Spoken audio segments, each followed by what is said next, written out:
नमस्कार, news room में आप सभी का स्वागत है। हरियाणा में बीजेपी और जननायक जनता पार्टी यानी जेजेपी के गठबंधन के बीच उभरे मतभेदों के चलते मनोहर लाल खट्टर सरकार पर खतरा मंडराने लगा है।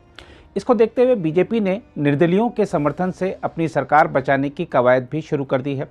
पिछले दिनों राज्य के बीजेपी प्रभारी बिप्लब देब निर्दलीय विधायकों से मुलाकात कर चुके हैं और शनिवार को उन्होंने चंडीगढ़ में मुख्यमंत्री मनोहर लाल खट्टर से भी मुलाकात की। इस बीच उप मुख्यमंत्री दुष्यंत चौटाला ने कड़ा बयान देते हुए कहा है कि 2019 के विधानसभा चुनाव के बाद बीजेपी और उनकी पार्टी जेजेपी के बीच गठबंधन राज्य में स्थिर सरकार बनाने के लिए हुआ था, किसी बाध्यता के कारण नहीं। लगभग 122 करोड़ रुपए का रोड इंफ्रास्ट्रक्चर का जज्जर जिले का जो हमारी 25 करोड़ पर कॉन्स्टिट्यूंसी अनाउंसमेंट थी उसका कार्य आज शुरू किया है। और मैं मानता हूं कि मॉनसून से पहले अधिकतम सड़कों को या रीकारपेटिंग है उसको हम कंप्लीट कर पाएंगे। साथ में एक मुझे बड़ी खुशी हुई दुजाना आके, हमारा जो सपना था डिजिटल लाइब्रेरी का उसका काम आज मैंने देखा बड़े अच्छे तरीके से चल रहा है और अगले 1 महीने से पहले डिजिटल लाइब्रेरी यहाँ पर बन जाएगी। कई और गांव की मांगे थी जिसको सरकार जल्द विधानसभा में उठाया गया अब वो तो विधायक से पूछो, उसने 25 करोड़ प्रायोरिटी लिस्ट में जिन सड़कों की वो बात करी है वो रखवाया नहीं रखवाया। कई जगह तो ये सामने आया है कि वाइडनिंग के हमारे पास डिमांड ज्यादा भेजी गई, जबकि कई विधायकों ने बड़ा स्ट्रेटेजिकली लेंथ जो किलोमीटर की रिपेयर होनी वो ज्यादा करवाई। हमने तो प्रायोरिटी उन्हीं को दिया है जहां सरकार को ज्यादा किलोमीटरेज रोड इंफ्रास्ट्रक्चर का बेहतर है। लगातार जो निर्दलीय विधायक है वो विप्लब देब से मिल रहे हैं, उनकी मुलाकात हो रही है, किस तरह देखते हैं आप? लगातार मुलाकात करना कोई अपराध है? मुलाकात तो सभी करते रहते हैं, मेरे पास भी आते हैं, वो उनके पास भी जाते हैं। आज काम किसी भी कॉन्स्टिट्यूएंसी का हो, किसी भी एमएलए को मुझे नहीं लगता कि वो जाने में सरकार के पास कोई रोक है। राजू ने सरकार को समर्थन दे रखा है, हमने कौन सा उनका समर्थन छोड़ा है? सरकारी से मिल रहा है। उल्टा का बयान आया कि सरकार ना कर्मचारियों की है, ना किसानों की, ना परिवारों की, ना जवानों। मैं तो एक चीज कह सकता हूँ, कांग्रेस के राज की तरह ना तो हमें एम्प्लॉइज पर प्राइवेट सेक्टर में लाठियां बरसानी पड़ी, ना हमने टीचरों के गोलियां मारी। जो दुर्दशा कांग्रेस ने करी थी उससे तो प्रदेश बहुत बेहतर तरीके से प्रगति के पथ पर चला है। और 3.5 साल में प्रदेश को कैसे इंफ्रास्ट्रक्चर बेटर कर समृद्ध किया जाए, हमने उस पर काम किया। लोकसभा चुनाव नजदीक आ रहा है सर, जेजेपी ने समर्थन दिया है तो कोई एहसान नहीं किया, जेजेपी ने समर्थन दिया कोई एहसान नहीं किया। तो भारतीय जनता पार्टी और जननायक जनता पार्टी का गठबंधन माननीय अमित शाह जी के घर पे हुआ था 10:30 बजे, और मुझे लगता है दोनों पार्टियों ने एक दूसरे से चर्चा कर सहमति कर प्रदेश में गठबंधन किया था। मुझे नहीं लगता किसी ने किसी पे एहसान किया। प्रदेश कैसे समृद्ध होकर प्रगति के पथ पर चले, इस विजन के साथ दोनों पार्टियों ने मिलकर प्रदेश में सरकार चलाई। लोकसभा चुनाव 2024 की तैयारी किस तरह की रहेगी, क्या कुछ रहेगा? पूरी 10 की 10 लोकसभा सीटों पर संगठन का काम शुरू हो चुका है और जुलाई के फर्स्ट वीक में प्रदेश के अंदर अलग अलग लोकसभा में डॉक्टर अजय सिंह चौटाला जी के नेतृत्व में लोकसभा वाइज हम जलसे करेंगे, उसकी तैयारी शुरू हो चुकी है। ओपीएस को लेकर कर्मचारी पूरे प्रदेश भर में रैलियां निकाल रहे हैं और कमेटी प्रदेश सरकार ने बनाई है और उसके ऊपर हमारे 3 आईएएस अफसर चर्चा भी कर रहे हैं। रिजल्ट आएगा, आगे देखते हैं उनकी चर्चा का क्या निष्कर्ष। बीजेपी पार्टी लगातार जैसे कि हम आपको बता दें कि हरियाणा विधानसभा चुनाव के बाद बीजेपी ने 90 सदस्यीय सदन में 40 सीटें जीती थी और जेजेपी ने 10 सीटों पर जीत दर्ज की थी।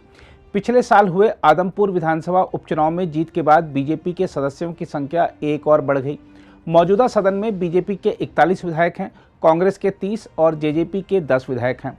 7 निर्दलीय विधायकों में से 6 ने बीजेपी का समर्थन किया है। इसके अलावा इंडियन नेशनल लोकदल और हरियाणा लोकहित पार्टी यानी एचएलपी के विधानसभा में एक सदस्य हैं। एचएलपी भी मनोहर लाल खट्टर सरकार का समर्थन कर रही है।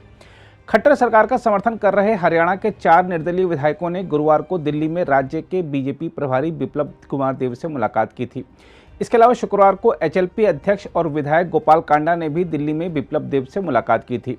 निर्दलीय विधायकों से मुलाकात के बाद बिप्लब देब ने एक बयान में कहा कि बैठक में हरियाणा के विधायक धर्मपाल गोंदर, राकेश दौलताबाद, रणधीर सिंह और सोमवीर सांगवान ने प्रधानमंत्री नरेंद्र मोदी के नेतृत्व में विश्वास जताया। बीजेपी नेता ने कहा कि उनकी पार्टी डबल इंजन सरकार के तहत राज्य की प्रगति के लिए कोई कसर नहीं छोड़ रही है। हम आपको यह भी बता दें कि बीजेपी और जेजेपी के बीच खटास तब सामने आई जब दोनों दलों के नेताओं ने हाल ही में यह कहते हुए एक दूसरे पर कटाक्ष किया कि जेजेपी ने बीजेपी को समर्थन देकर कोई एहसान नहीं किया, क्योंकि क्षेत्रीय दल भी सरकार में शामिल हो गए हैं। दोनों दल इस बात को लेकर आश्वस्त नहीं हैं कि क्या वे 2024 के विधानसभा चुनाव एक साथ लड़ेंगे।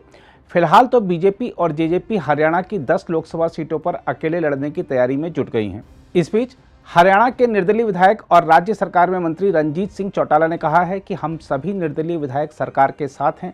उन्होंने कहा कि हमें उम्मीद है कि बीजेपी और जेजेपी का गठबंधन बना रहेगा और यह सरकार अपना कार्यकाल पूरा करेगी।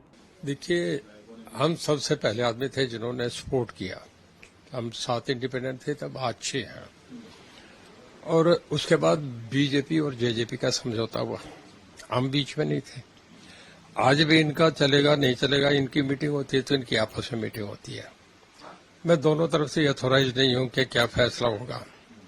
देखिए, उनका निर्णय, पर हम जहां तक 6 आदमी हैं इंडिपेंडेंट, हम सारे इकट्ठे हैं, सारे इनके साथ हैं, बीजेपी के साथ है और मजबूती से साथ। हम लड़ भी लेंगे पर साथ देंगे। हम मॉरली बाउंड है। हमने जबान दी थी पब्लिक से, अपने वोटर से पूछ के मैंने साथ दिया था कि कहाँ जाए हम। उन्होंने कहा बीजेपी का साथ दे। बीजेपी का अनकंडीशनल साथ दिया, अनकंडीशनल साथ देंगे। हम 5 साल उनके साथ हैं, कभी भी दाएं बाएं सोचेंगे नहीं। अब बीजेपी और जेजेपी का क्या निर्णय, दोनों पार्टी बैठ के आपस में फैसला करेंगे। देखिए, ये उनका सोचने की बात है। मैं ये समझता हूं कि कभी भी ऐसे बयान किसी को भी फायदा नहीं करते। सब इसमें असहजता महसूस करते हैं और जब गठबंधन है तो उसे ठीक तरीके से चलाओ या तोड़ दो। मतलब लोगों के सामने क्लैरिटी होनी चाहिए। मुझे जो अब तक की बातों से लग रहा है, मुझे नहीं लग रहा कि कोई अभी ऐसा कोई टूटने का मामला है।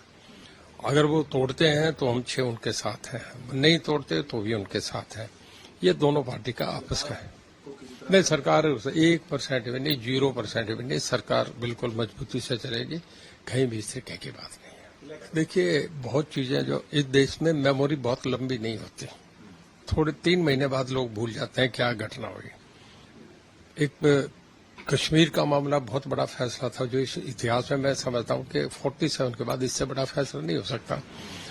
3 महीने उस पर ढोल बजते रहे, लोग बहुत चर्चा कर रहे। 3 महीने बाद लोगों को ध्यान नहीं कि कश्मीर का ऐसा ऐतिहासिक फैसला हुआ है। इमरजेंसी थी, उसका 1.5 साल बाद जब चुनाव हुआ तो लोगों ने दोबारा उसी कांग्रेस को ले आए।